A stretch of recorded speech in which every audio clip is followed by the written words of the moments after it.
Right, g'day punters. Got Trev here. We're gonna have a look at Caulfield Guineas Day. Very high quality day of racing. How you going, Trev? Good, mate. Good.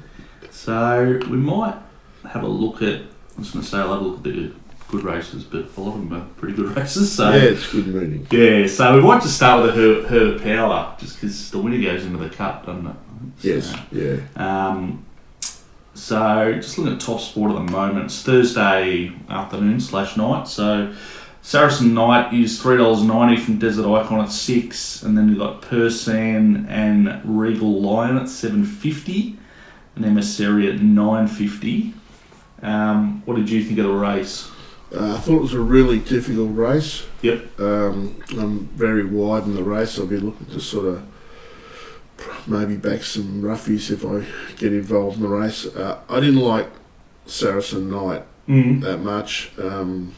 It was just looks like it has drifted a bit from 350. Yeah, I think it's the hole in the market. Like, it's 8 years old. It won the other day because it was a tearaway leader, and it was the one that sort of got there first. Yep.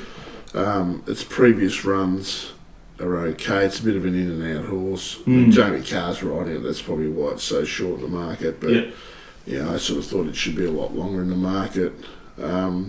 Desert Icon. Gets James McDonald, will get an easy run from the 1. It's probably the horse to beat, but I don't think I didn't think there was any great value in the race. Apart from, hopefully there might be just a few roughies you can back. Fair enough, no worries. We'll look at the sprint, the Schillaci, which is race 6 over the 1100. So Paul Ailey pretty short, $2.70. Queen of the Ball $4.60. Zoo Style $4.80, and Ingratiating $6.50. Where have you got Paul Ailey? So I've got a favourite. Yep. Just got a little bit longer than that market. Ran well first up. Wasn't suited the way the race was. Well, the way the race was run and the track played that night, it was pretty much on pace inside. So the only possible key negative, maybe 1200 would be better than 1100. But I think you can sort of sit handier from the draw here, possibly McDonald sticks. So I've sort of got it favourite. Ingratiatingly was the terrific first up. Thought he'd had a chance at sort of odds. Yep. Zoo Style, I've sort of got it equal third pick.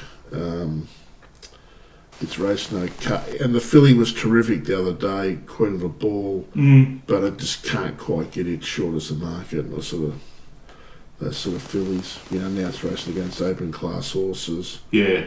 And the other one I thought might be able to improve a little bit is In the Boat.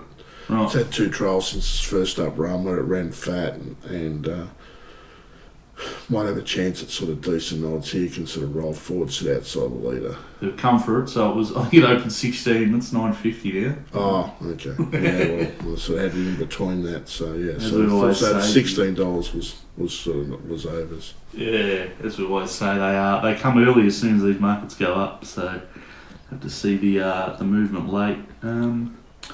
So race 7's the Might and Power, which looks to be a bit of a Cox Plate preview. It's a bloody good field. So it's the old Caulfield Stakes over the 2,000 metres. James McDonald's got a pretty good hand, but he's riding Animo, $2.45 from Zaki at $4.40. Alligator Blood 6, On Thunderstruck 6, Moanga 12, Mr Brightside 16.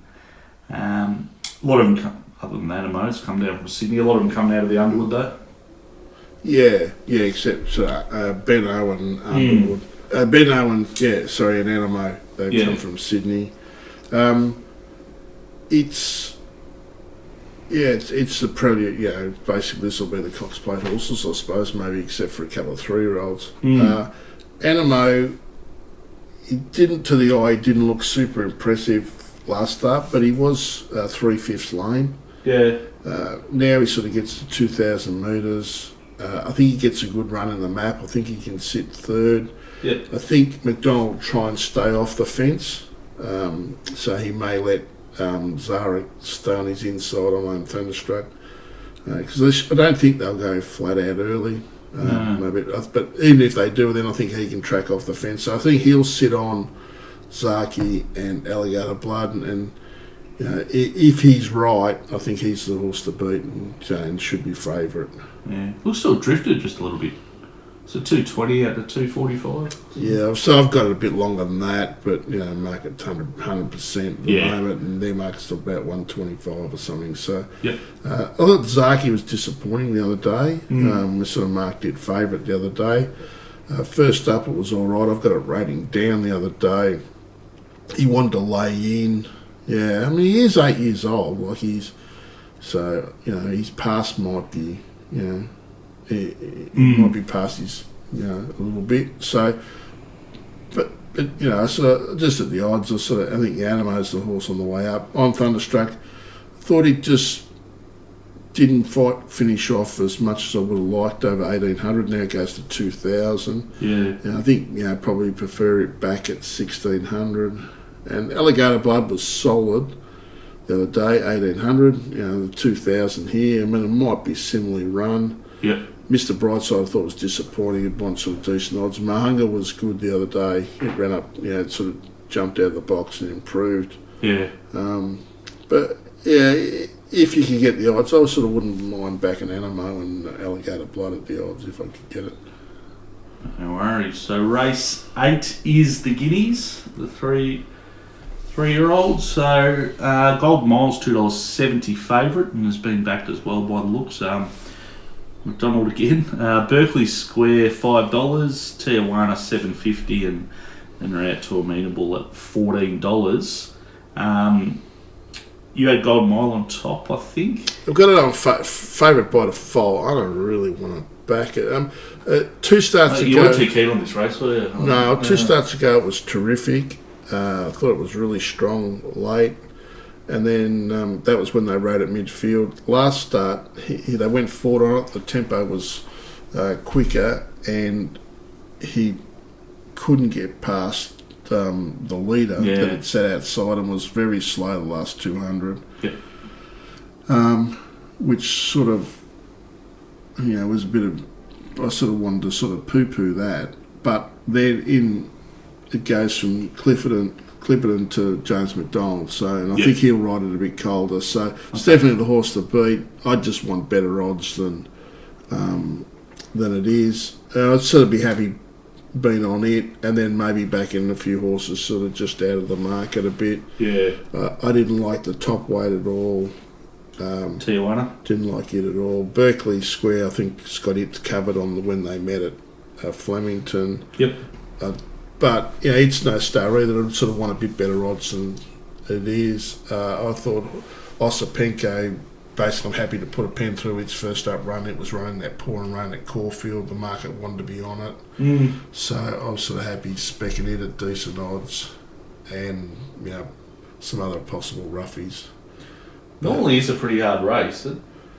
Just trying to think, have you had many bets in it in previous years? Over the years, it can it just depends. I think this is one year where it wouldn't shock me if it won Gold Mile, then it wouldn't shock me if something won at 40s. Yeah. So it is 270, but you wouldn't say it's a huge standout, would you? No, and as I say, I think it's more so that the McDonald goes on it. So if McDonald wasn't riding it, maybe it might have been $5. Yeah. So it's a race where I'm just going to wait and then just see what the market is and see if there's some, my final market, see how the track's playing, and then just look for some holes. Fair enough. And we'll also just look at the last Group 1, which is the Toorak over the mile. I wish I would win the Golden Boy. $2.60 from Tuvalu at 8. Gentleman Roy at 9. Military Expert at 10. I'm tipping you at I wish I win on top. Got a favourite, yeah. It's been super impressive. I sort of wrote in my comments the other day, I thought it was still on the way up. Yeah. The negative here, I think, is just barrier 13. Yep. I think it's going to be giving a horse like Tuvalu, who I've got a really good opinion of, and I've got its second pick. It's going to be standing at a big start. Yeah. So it just depends how much work Tuvalu's going to have to do. As we do this Thursday afternoon, they're predicting a lot of rain Friday, so it just depends how wet the track gets, whether the inside gets off and things like that. But I'd want sort of better odds just to back. Yeah, I wish I were in at the moment. Yeah, I'd like it not to be in the race, and and I'd like to back Two Below. So, but $8 Two Below. So yeah, I think it's big odds. Yeah, I think it's big odds. Pinstripe. It's one of those horses doesn't have a lot of luck, but it's going to get back again. Yep. Military Expert, I think she'll get a good run on the map because they'll go sort of pretty solid here, so she can sit sort of just behind the speed. He's got a chance at odds.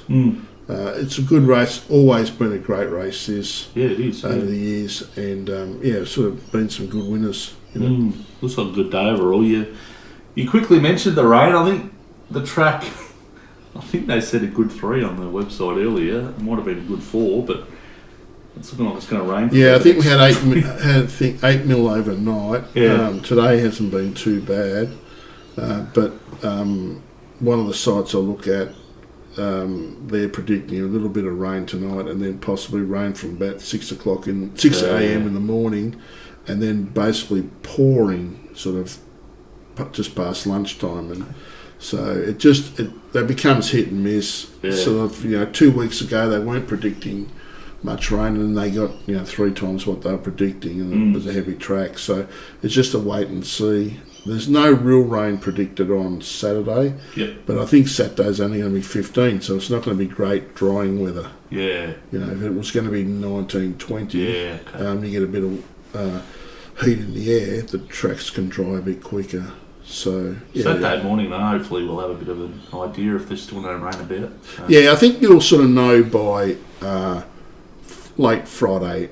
You can sort of finalise your stuff Friday afternoon, late Friday afternoon, I reckon, because I think that's when the rain will have gone, and so whatever the track's like then, you'll be able to sort of go from there. Beauty. All right, well, good days racing. They're all pretty good days racing coming up now. So thanks for the chat, Trev, and we'll catch up next week and talk Caulfield Cup. Great, thanks, mate. Cheers.